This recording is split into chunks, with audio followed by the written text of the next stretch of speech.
آج کا جو ہمارا موضوع ہے وہ ہے اخلاقیات اور بائبل مقدس، اور میرا ایمان ہے کہ آپ آج کے اس کلام کے وسیلہ سے برکت پائیں گے۔ تو جب ہم آج کی جدید دنیا کا بخوبی مطالعہ کرتے ہیں تو انسانی اخلاقیات اس معاشرے میں ہمیں نظر نہیں آتی۔ انسانی اخلاقیات ہمیں اس دنیا میں نظر نہیں آتی۔ یاد رکھیں کہ خدا نے یوں تو انسان کے ہر ایک اعضاء کو قابل تعریف بنایا ہے۔ آپ دیکھ رہے ہیں یہ انسانی فیس ہے، کتنے اعضاء ہیں انسانی چہرے کے اوپر۔ ہر ایک اعضاء جو ہے جو انسان کے چہرے کے اوپر ہے، جس میں آنکھیں ہیں قابل دید ہیں، ناک ہے قابل دید ہے، کان ہے قابل دید ہے، ہونٹ ہے قابل دید ہے، پھر آپ کے ہاتھ ہیں یہ بھی قابل دید ہیں، آپ کے پاؤں ہیں یہ بھی قابل دید ہیں۔ لیکن ان ساری چیزوں کے باوجود انسانی زبان ایک باکمال عضو ہے۔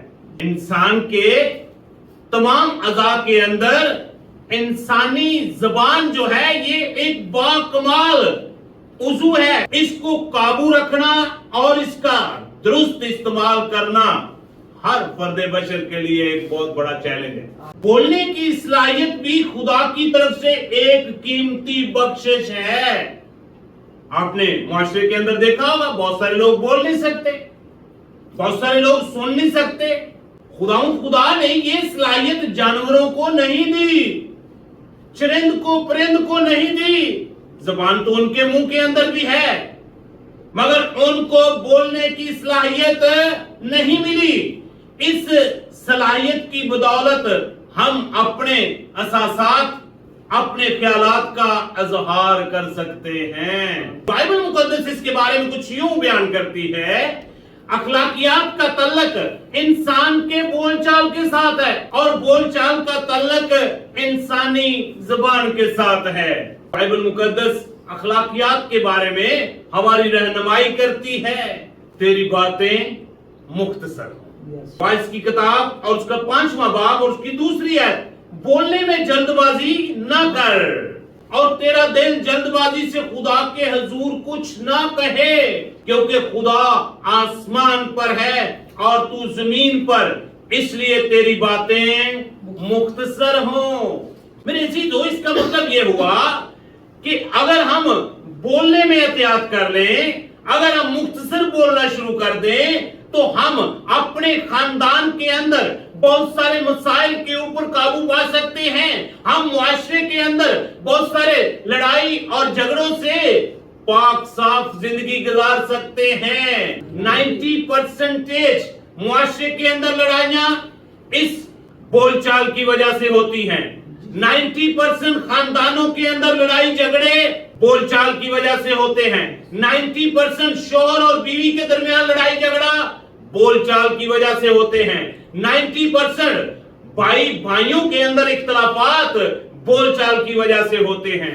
اس لیے بائبل مقدس ہماری رہنمائی کرتی ہے کہ بولنے میں جلد بازی نہ کر۔ ایک تصویر میں شوہر صاحب جو ہیں وہ بولنے میں احتیاط نہیں کر رہے، دوسری تصویر میں بیوی بولنے میں احتیاط نہیں کر رہی۔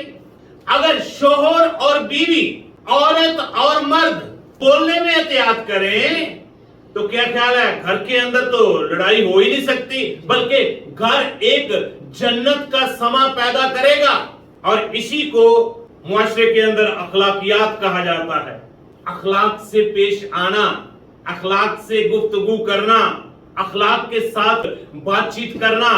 بائبل مقدس ہماری رہنمائی کرتی ہے، کوئی گندی بات تیرے منہ سے، کسی کو غصہ کیوں آتا ہے؟ جب ہم کوئی ایسی بات کر دیتے ہیں تو اگلا آدمی کیا کرتا ہے؟ غصے میں آ جاتا ہے، اور غصے کے بعد کیا ہوتا ہے؟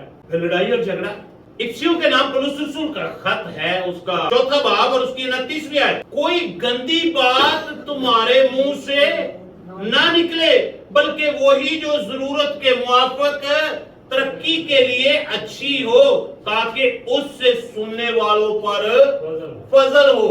ایسی بات اپنے منہ سے نکالے جس سے سننے والوں کو پتا چلے کہ یہ یسوع مسیح کا پیروکار ہے پتا چلے کہ یہ واقعی ایماندار ہے، ان کو پتا چلے کہ یہ عبادت کرنے والا ہے، ان کو یہ پتا چلے کہ یہ تو خدا کے حضور دعا میں جھکنے والا ہے، یہ پرستش کرنے والا ہے، یہ کلام کو پڑھنے والا ہے۔ تو آج کے دور میں موسٹلی کیا ہوتا ہے، 3 دوست مل جائیں، 2 ایک طرف ہو جاتے ہیں، ایک کو مذاق کرنا شروع کر دیتے ہیں۔ بعض اوقات دوستوں کے اندر بھی لڑائی اسی وجہ سے ہو جاتی ہے۔ اس لیے بائبل مقدس ہماری رہنمائی کرتی ہے، کوئی گندی بات تمہارے منہ سے نہ نکلے، بلکہ وہی جو ضرورت کے موافق اور ترقی کے لیے اچھی ہو۔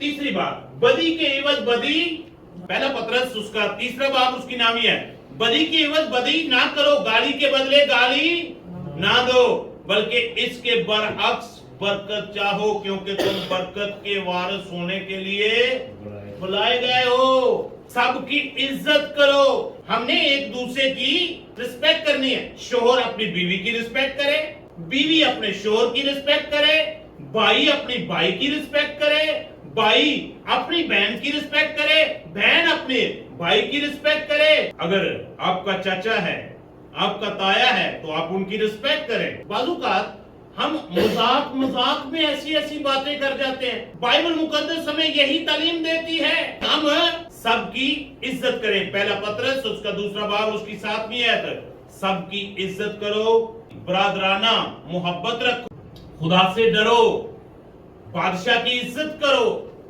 اس کا مطلب ہے کوئی بھی آپ سے اگر کوئی بڑا ہے تو اس کی کیا کرنی ہے، ہم نے رسپیکٹ کرنی ہے، عزت کرنی ہے۔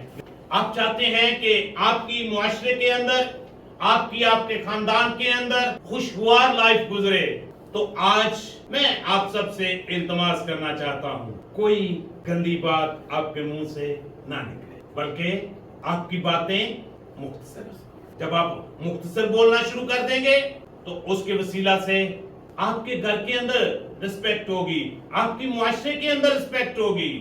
جب آپ ایک دوسرے کو عزت دینا شروع کر دیں گے تو لوگ آپ کی عزت کرنا شروع کر دیں گے۔ میرے عزیزو، اگر آپ چاہتے ہیں کہ آپ اس زندگی کے سفر میں، اپنے خاندان میں، اپنے قبیلے میں، اپنے گھرانے میں، اپنی برادری میں، اپنے محلے میں، اپنے شہر میں اور اس معاشرے کے اندر خوشگوار لائف گزارنا چاہتے ہیں، تو پھر اس کے لیے ایک ہی فارمولا ہے، کوئی گندی بات تمہارے منہ سے نہ نکلے اور تمہاری باتیں مختصر ہوں، اور ایک دوسرے کی رسپیکٹ کریں، بدی کے بدلے بدی نہ کریں۔ خدا آپ سب کو ایک دوسرے کی رسپیکٹ کرنا اور مختصر بولنے کی توفیق عطا کرے۔